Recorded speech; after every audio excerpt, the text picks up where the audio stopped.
जनाब रसूलुल्लाह सल्लल्लाहु अलैहि वसल्लम जब फतेह मक्का हुआ, 8वें साल हिजरत के 8वें साल जब फतेह मक्का हुआ, नबी अलैहिस्सलातु वस्सलाम मक्का में दाखिल हो गए।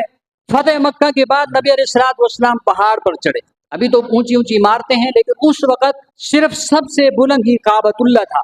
और पहाड़ी के ऊपर नबी अलैहिस्सलातु वस्सलाम पर चढ़कर सफ़ेद झंडा और सफ़ेद कपड़ा जो है वो लहराया। ये अलामत इस बात की होती थी कि लोगों को जमा किया जाए। सारे लोग जमा हो गए, काबा के बैतुल्लाह के सारे लोग जो है वो जमा हो गए और उनको मुखातिब करके कहा कि आप लोगों ने जो हमारे ऊपर मुसलमानों पर शुरू इस्लाम में जो ज्यादती की, फला फला मौके पर कितनी जो है तुमने हमारे ऊपर जो है वो ज्यादतियाँ की, मेरे ऊपर फला मौके पर आपने ये किया, मेरे फला साहबी को ये अजियत पहुंचाई, बिलाल पर तुमने ये तकलीफें, ये सारी तकालीफ उनके सामने जो है वो जब बयान की तो वो भी अब जो है वो खौफ ज़दा हो गए, आज मुसलमान जो है वो हमसे बदला लेंगे। लेकिन जनाब रसूलुल्लाह सल्लल्लाहु अलैहि वसल्लम ने इरशाद फरमाया कि आज मैं वही लफ्ज़ तो मैं कहता हूँ जो हज़रत यूसुफ अलैहिस्सलातु वस्सलाम ने अपने भाई को कहा था कि क़ाल ला तक़रीब अलैकुम अल-यौम, आज के दिन तुम्हारे ऊपर कोई मलामत नहीं, आज आम माफ़ी का मैं तुम्हें ऐलान करता हूँ, किसी से कोई बदला नहीं लेता। हुजूर सल्लल्लाहु अलैहि वसल्लम ने आम माफ़ी का ऐलान किया, कहा कि जितने तुमने मेरे ऊपर जुल्म किए, मेरे साथियों के ऊपर जुल्म किए, मैं तमाम जुल्मों पर तुम्हारे को जो है माफ़ करता हूँ और आज के दिन आम माफ़ी का ऐलान करता हूँ, किसी से कोई बदला नहीं लेता। एक शख्स सामने आया, या रसूलल्लाह, हजरत वहशी रज़ी अल्लाह तआला अन्हु, वो भी उस वक्त तक मुसलमान नहीं हुए थे। या रसूलल्लाह, उसके लिए भी माफ़ी का ऐलान है कि जिसने आपके चचा हजरत हमजा रज़ी अल्लाह तआला अन्हु को बड़ी बेदर्दी के साथ उसने शहीद किया, 11-12 टुकड़े उसने किए, कान काटा, नाक काटे और कलेजा निकाल कर उसने बाहर निकाल दिया। इस कदर उसने आपके चचा को जो है टुकड़े टुकड़े किए, आज उसके लिए भी माफ़ी का ऐलान है। फरमाया कि आज उसके लिए भी माफ़ी का ऐलान है, उससे भी कोई बदला नहीं दिया जाए।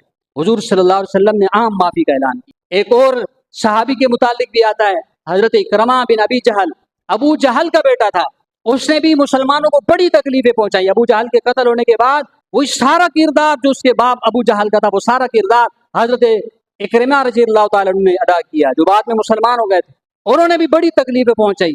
उनकी अहलिया हजरत उम्मे हकीम रज़ी अल्लाह तआला अन्हा भी हुजूर सल्लल्लाहु अलैहि वसल्लम के पास आई, क्या मेरे शोहर इकरिमा को भी माफ़ी का ऐलान है कि उसने तो बड़े मुसलमानों को जो है वो कत्ल किया, शहीद किया, क्या आज उसके लिए भी माफ़ी का ऐलान है?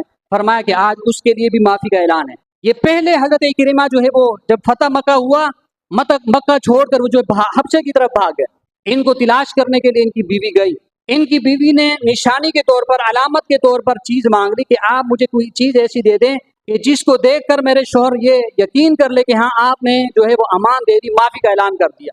तो अपनी पगड़ी उतार कर नबी अलैहिस्सलातु वस्सलाम ने उनको दे दी, कहा कि ये ले जाओ और इस पगड़ी के जरिए से इकरिमा को मेरे पास ले आओ कि मैं उसको जो है माफ़ करता हूँ। इलाज के लिए निकले।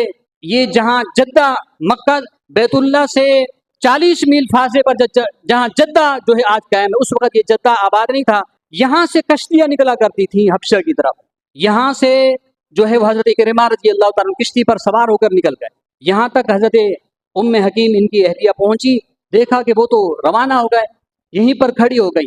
जब हजरत इकरिमा रवाना हुए, दरमियान में जो है वो तूफान आ गया और फिर जो है वो परेशान हुए, अब आगे नहीं जा रहे। वहां पर जो किश्ती में जो लोग सवार थे, सब अपने अपने जो है खुदाओं को पुकारने लगे कि हमें पुकारो। मल्लाह ने कहा, ऐसे मौके पर जब लोग फंस जाते हैं तो फिर किसी का कोई खुदा काम नहीं आता, सब लोग मुसलमानों के खुदा अल्लाह को पुकारते हैं, चाहे वो अल्लाह को मानते हैं नहीं मानते हैं। जब कश्ती में जब सवार होते हैं, वो फंस जाते हैं तो वो मुसलमानों के रब को पुकारते हैं। मुसलमानों का रब जो है वही बचाता है और कोई नहीं बचा सकता। तो हजरत इकरिमा ने जब ये सुना तो फरमाया कि जब इस मौके पर तरी में जब बचाने वाली ज़ात अल्लाह की है, तो फिर खुशकी में बचाने वाली ज़ात भी फिर उसी की है, फिर उसी की जो है इबादत की जाए, उसी को माना जाए। अगर अल्लाह ने मुझे जिंदा रखा, यहाँ से मैं बच गया, मैं ज़रूर जो है नबी अलैहिस्सलातु वस्सलाम के हाथ पर जो है मुसलमान। लेकिन वापस आ गए। यहाँ जब किनारे पहुंचे तो देखा कि उनकी अहलिया उम्मे हकीम खड़ी हुई है, और ज्यादा खौफजदा हो गए। लगता है कि औरतों को भी अमान नहीं, औरतों के लिए भी माफी का ऐलान नहीं है, औरतें भी जो है वो मक्का से भाग रही हैं। फरमाया कि नहीं, ऐसी बात नहीं है, नबी अलैहिस्सलातु वस्सलाम ने तो आम माफी का ऐलान कर दिया और आपके लिए भी माफी का ऐलान कर दिया, और निशानी के तौर पर, अलामत के तौर पर आपके लिए नबी अलैहिस्सलातु वस्सलाम ने अपनी पगड़ी उतार करके दी है। फरमाया कि मैं इकरमा को भी माफी का ऐलान करता हूँ। उनको भी जो है वो माफी का ऐलान किया। नबी अलैहिस्सलातु वस्सलाम के पास जब आया, उनके इस्तकबाल के नबी अलैहिस्सलातु वस्सलाम खड़े हो गए। اور ان کو سینے سے لگایا اور نبی علیہ الصلوۃ والسلام کے ہاتھ انہوں نے کلمہ پڑھا اور مسلمان ہو گئے۔ ابو جہل کا بیٹا ہے اور مسلمانوں کو بڑی تکلیفیں پہنچائی، لیکن نبی علیہ الصلوۃ والسلام نے عام معافی کا اعلان کر دیا۔ حبار بن اسود یہ بھی مسلمانوں کو انہوں نے بڑی تکلیفیں پہنچائی۔ حضرت زینب رضی اللہ تعالیٰ عنہ نبی علیہ الصلوۃ والسلام کی بیٹی ہیں، یہ جب مکہ سے مدینہ کی طرف روانہ ہونے لگی تو ان کو سواری سے ٹانگ سے کھینچ کر زمین پر گرایا، نبی علیہ الصلوۃ والسلام کی بیٹی کو، اور ان کے پیٹ میں بچہ تھا، اس گرنے کی وجہ سے وہ بچہ جو ہے وہ اندر مر گیا، اس بچے کو اس نے جو ہے وہ قتل کیا۔ اس پر بھی، اس کے بارے میں بھی نبی علیہ الصلوۃ والسلام سے پوچھا کہ کیا حبار بن اسود کے لیے بھی معافی کا اعلان ہے کہ جس نے آپ کی بیٹی کو تکلیف پہنچائی، زخمی کیا، اس کے بیٹے کو قتل کیا؟ فرمایا کہ آج حبار بن اسلم کو بھی معافی کا اعلان ہے، عام معافی کا اعلان ہے۔ نبی علیہ الصلوۃ والسلام نے فتح مکہ کے موقع پر وہی لفظ استعمال کیا جو حضرت یوسف علیہ الصلوۃ والسلام نے اپنے بھائی کے لیے کہا تھا کہ آج میں اپنے بھائی یوسف کا لفظ استعمال کرتا ہوں کہ قال لا تثریب علیکم اليوم، آج کے دن تمہارے اوپر کوئی ملامت نہیں ہے،